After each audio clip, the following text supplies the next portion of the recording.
Messieurs, vous voulez le groupe peut-être? Ou autre chose? On commence par le groupe, comme ça c'est fait. Allez, Non? bah,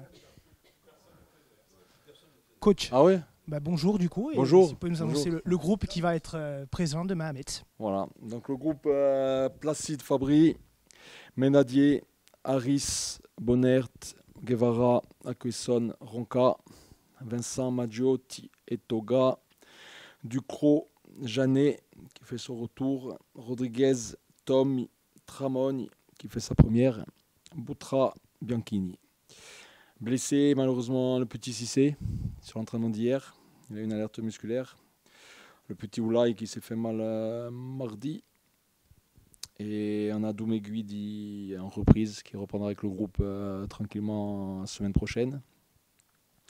Et le reste c'est des choix.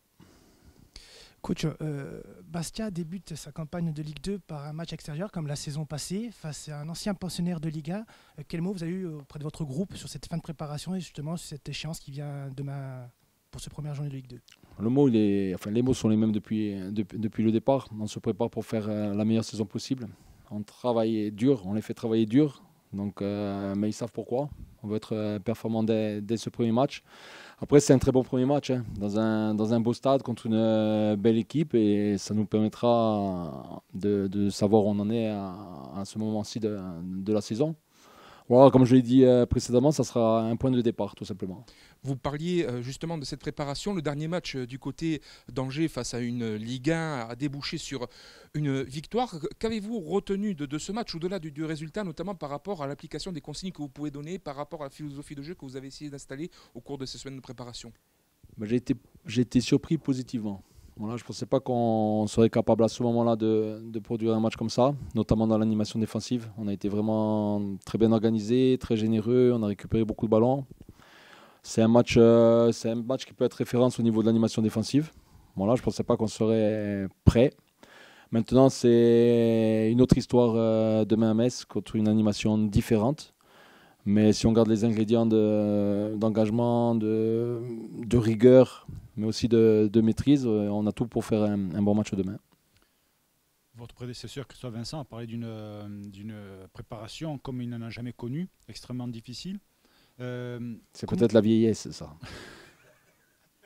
Comment vous êtes mis d'accord avec votre préparateur physique pour obtenir ce que vous avez aujourd'hui?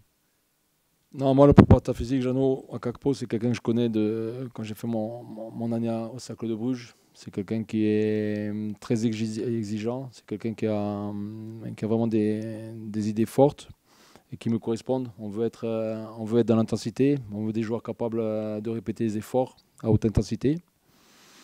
Donc, on a organisé la préparation en fonction. Et les joueurs ont répondu présent. Donc maintenant, il faut voir sur la durée ce que ça donne. Mais sur les 6 semaines de travail, tous les joueurs ont avancé. Il y a eu une préparation, certes, vous le disiez, avec ces matchs amicaux plutôt intéressants, mais il y a eu beaucoup de mouvements durant l'intersaison, que ce soit avec votre arrivée, celle de Frédéric Antonet, une dizaine de départs pour autant d'arrivées. Est-ce que finalement, on ne part pas un petit peu dans l'inconnu dans ce début de saison, ou alors on a déjà des certitudes? Non, des certitudes, non. On a des certitudes dans ce qu'on veut faire. On sait ce qu'on veut et on sait comment on va le faire. Après, aujourd'hui, voilà, c'est un nouveau cycle qui démarre avec des nouveaux joueurs, avec un nouvel entraîneur, un nouveau staff. Voilà, au plus tôt on sera prêt, au mieux ça sera. Mais comme je l'ai déjà dit, alors je ne sais pas si c'est avec vous ou si c'est avec d'autres, mais mon discours joueur, c'est je veux qu'on soit meilleur dans 3 mois que maintenant, dans 6 mois que dans 3 mois et dans 9 mois que dans 6 mois. Je veux qu'on soit en progression constante. Donc pour ça, il faut travailler régulièrement et faire fi à un moment donné des difficultés. On parle souvent que la vérité c'est le terrain. Aujourd'hui, ça va être face à peut-être un des cadors de ce championnat. On n'est qu'à la première journée, on le verra. Comment vous abordez cette rencontre face à Metz, tactiquement même? Non, tactiquement, on va mettre des choses en place pour essayer de les contrarier. C'est une évidence. On aborde ce match avec de l'ambition, mais beaucoup d'humilité aussi. Et comme je dis, ça sera un point de départ. Il restera 33 matchs derrière. Donc, mais on a l'ambition de bien démarrer. On a vraiment l'ambition de bien démarrer pour un tas de raisons. À titre personnel, parce que je retourne à Metz. Pour Fred, parce que c'est son anniversaire lundi. et pour le Sporting parce que c'est important de bien démarrer ce nouveau cycle. Alors, sur animation offensive, pour le moment, vous n'avez pas encore le fameux numéro 9. Comment ça va se passer concrètement sans véritable pointe? On a vu que ça marchait pendant la préparation, mais comment ça se passe? On trouve des solutions. Vous savez, moi je suis un entraîneur, un éducateur qui fait avec ce qu'il a. J'ai toujours fait avec ce que j'avais, j'essaie de trouver des solutions avec ce que j'ai et je suis content de ce que j'ai aujourd'hui. Maintenant, si ce fameux attaquant arrive, tant mieux. S'il n'arrive pas, on va faire avancer les autres joueurs et il n'y aura pas de souci. C'est plus un souci de profil aujourd'hui. Voilà, on manque un peu de poids, de taille sur ces postes offensifs. Maintenant, il y a Clément Rodriguez qui revient depuis 15 jours, qui fait vraiment des semaines intéressantes aux entraînements. Vous avez vu que Floubian qui répond présent, que le petit Cissé, quand je l'ai fait jouer dans l'axe, il a répondu présent.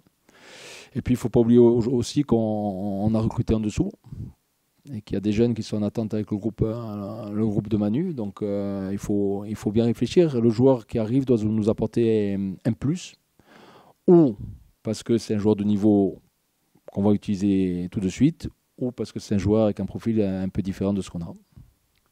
De nombreux joueurs vont découvrir la Ligue 2, mais vous avez connu ça, je crois, la première saison à Metz, où il y avait plusieurs joueurs qui découvraient la Ligue 1.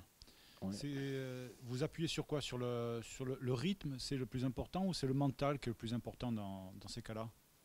Non, le mental, la stabilité mentale, c'est très très important. C'est très très important.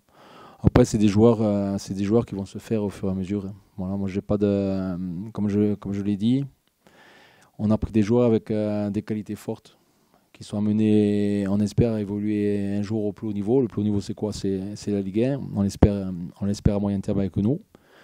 Mais ce qui est important, c'est d'avoir des joueurs de qualité. Voilà. Après, est-ce qu'ils seront prêts sur la durée, sur les 3 prochains mois? La réponse, on va l'avoir assez rapidement. Mais en tout cas, on sait où on veut aller et comment on veut y aller.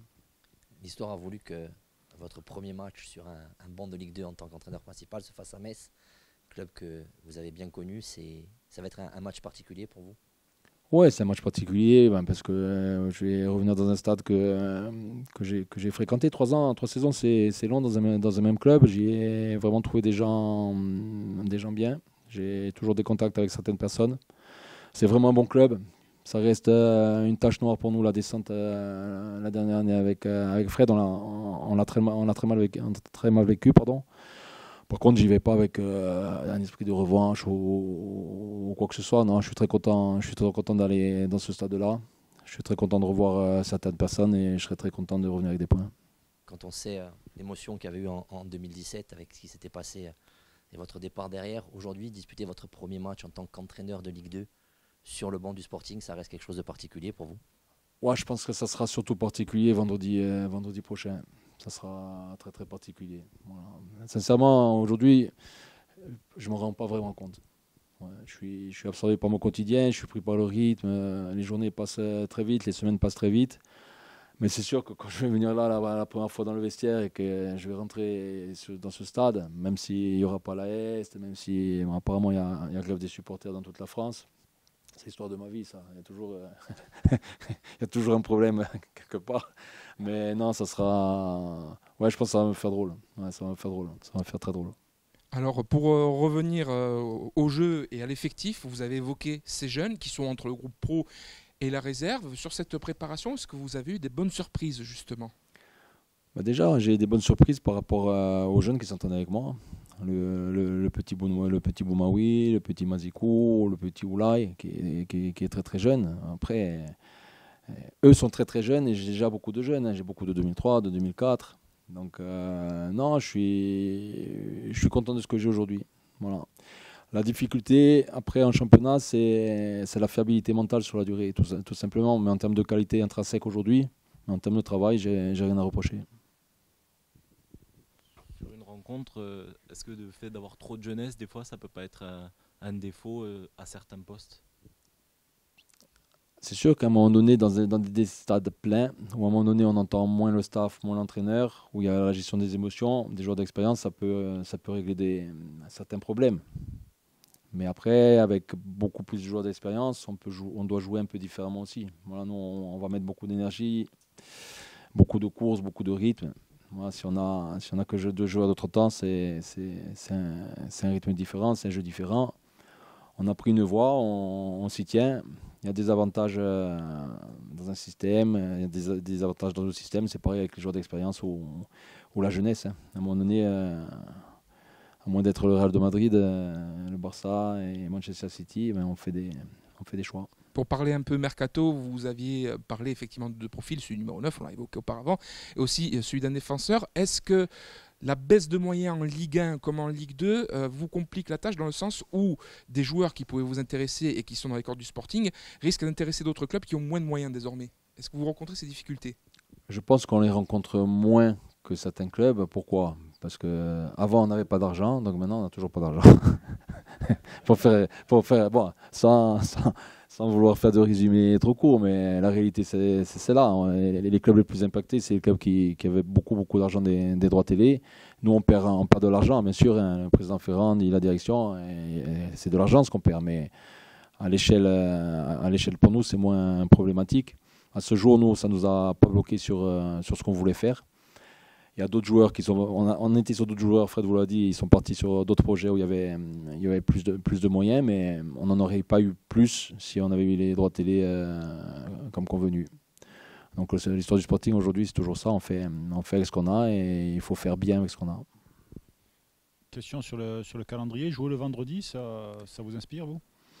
Non, le problème de jouer le vendredi, c'est par rapport aux supporters, tout simplement. Moi, dans ma semaine, ça me change pas grand chose, mais ça change tout pour les supporters, ici, ailleurs. Donc c'est un problème. Donc j'ai vu hier que la grève était très très suivie des supporters. Pour avoir connu un peu le championnat national l'année dernière dans des stades vides, et même à Dijon, à un moment donné, il y a eu un problème avec les supporters parce que ils s'étaient fait frapper, ils s'étaient un peu retiré le stade vide. C'est pas très joli, c'est pénible. Pour les entraîneurs, pour les joueurs, c'est pénible. Samedi, tu jouais le lundi, tu avais le samedi. Ouais. Là, tu vas jouer lundi, justement, et de suite vendredi. Ouais, sur ça, ouais. Sur l'enchaînement lundi-vendredi, c'est problématique. Ouais, c'est vraiment le pire. Tu joues 4 jours après, c'est vraiment le pire. Maintenant, aujourd'hui, nous, on n'est pas maître de la situation, donc on subit, mais l'intersaison, de ce point de vue, a été catastrophique pour le football français.